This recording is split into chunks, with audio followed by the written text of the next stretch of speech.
بسم الله الرحمن الرحيم. الحمد لله والصلاة والسلام على رسول الله. أعوذ بالله من الشيطان الرجيم. فإن لم تفعلوا ولن تفعلوا فاتقوا النار التي وقودها الناس والحجارة أعدت للكافرين. آیت 23 میں اللہ تعالیٰ نے پوری دنیا کے لیے اور قیامت تک کے لیے اس کتاب کے متعلق اور جو کچھ اللہ کے رسول پر نازل کیا گیا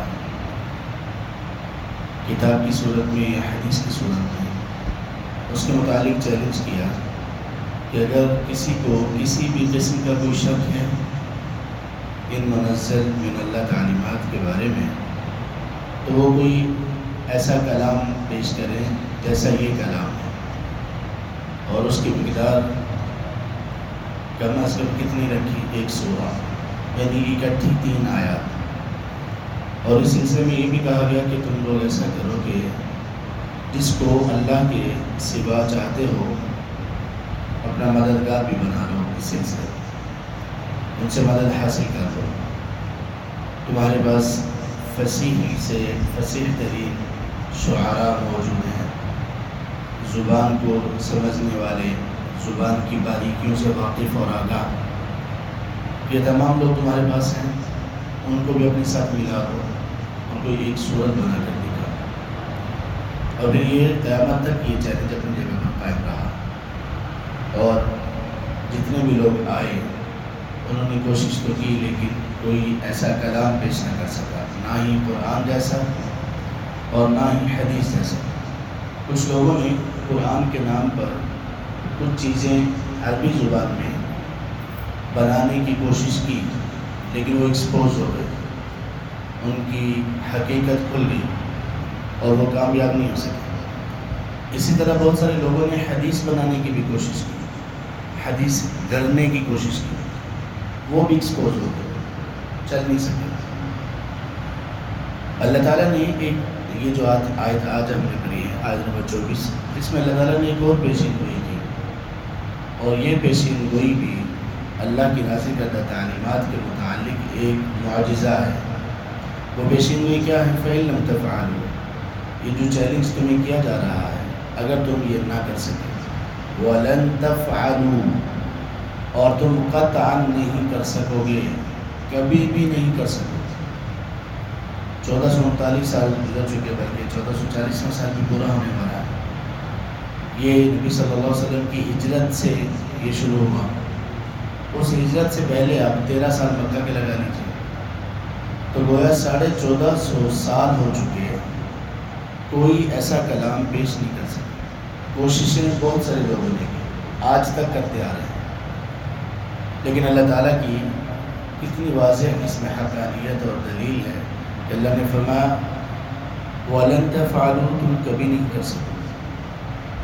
فَاتَّقُوا النَّارَ الَّتِي وَقُودُهَا النَّاسُ وَالْحِجَارَةُ، سو تم پھر اس آگ سے بچ جاؤ جس آگ کا ایندھن لوگ اور پتھر ہیں، وَأُعِدَّتْ لِلْكَافِرِينَ، اور دراصل یہ تیار کفار کے لیے کی گئی ہے۔ اس آیت سے کچھ لوگوں نے یہ کہنے کی کوشش کی کہ اللہ تعالیٰ نے ان سے طاقت ہی چھین لی تھی کہ وہ ایسے بھی کلام بنا سکے۔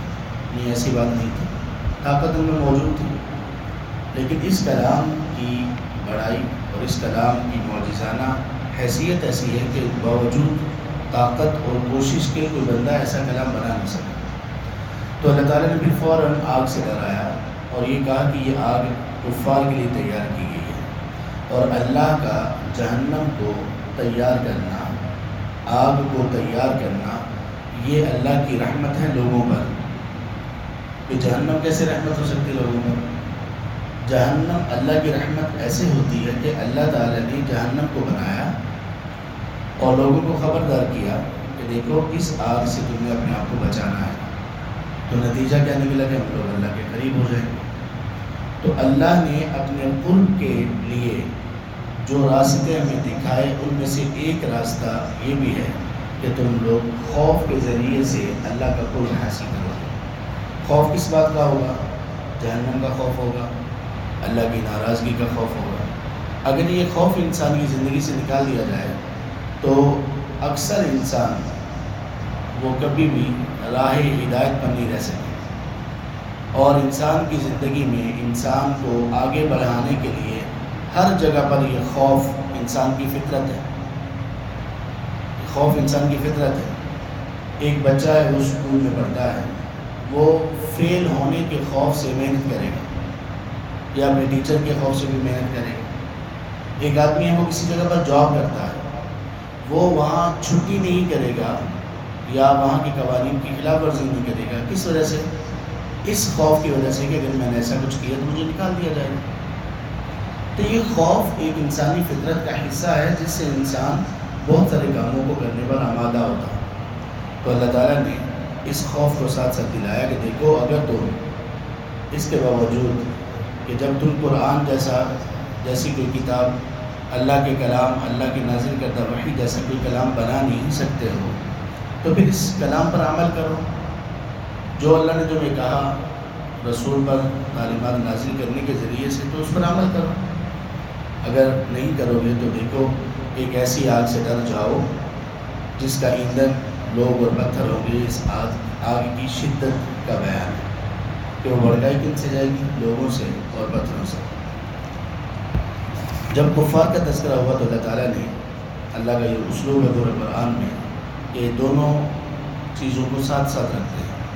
اگر جہنم کا ذکر ہوا تو جنت کا بھی ساتھ ہی ہوگا، اہل نار کا ذکر ہوگا تو اہل جنت کا بھی ذکر ساتھ ہی ہوگا۔ اسی لیے قرآن کو مثانیہ کہا گیا۔ قرآن کی ایک صفت ہے المثانی، کہ یہ دوہرے علم مضامین ہے، دوہرے مضامین۔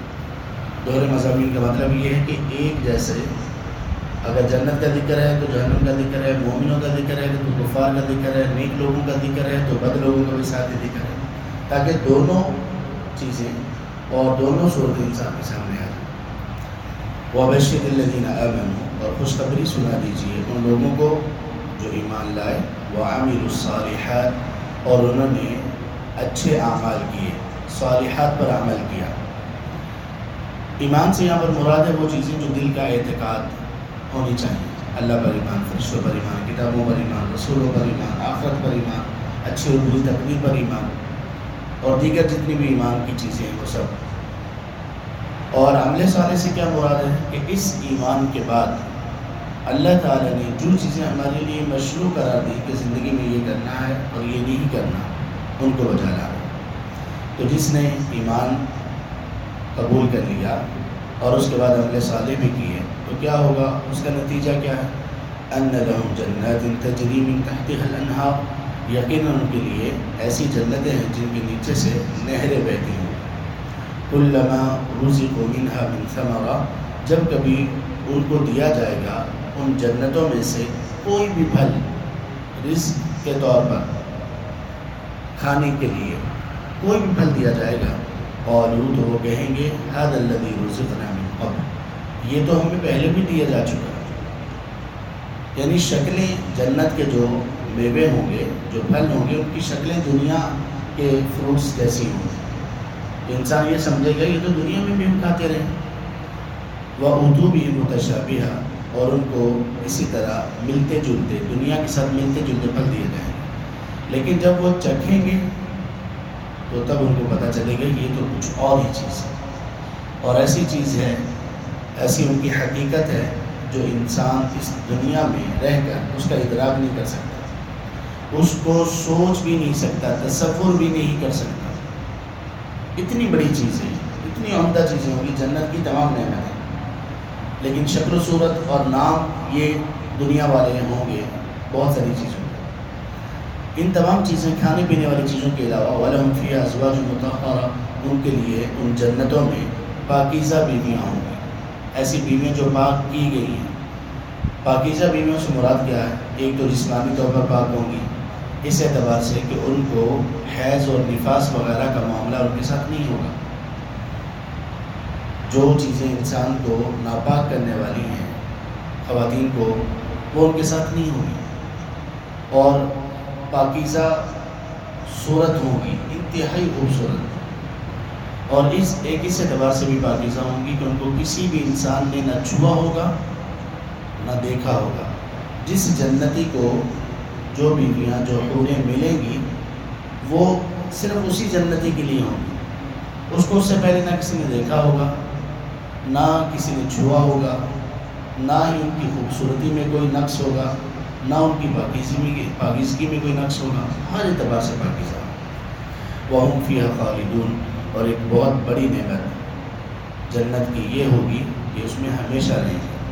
دنیا میں اس طرح کی کچھ نعمتیں انسان کو مل جاتی ہیں، مثال کے طور پر کھانے پینے کی فراوانی ہوتی ہے، انسان کو بیوی اچھی پاکیزہ فرما بردار وہ مل جاتی ہے، لیکن پھر بھی اس دنیا میں انسان ہمیشہ نہیں رہ سکتا۔ یہ جو ہمیشگی ہے یہ جنت کا وصف ہے، اس میں انسان ہمیشہ رہے گا۔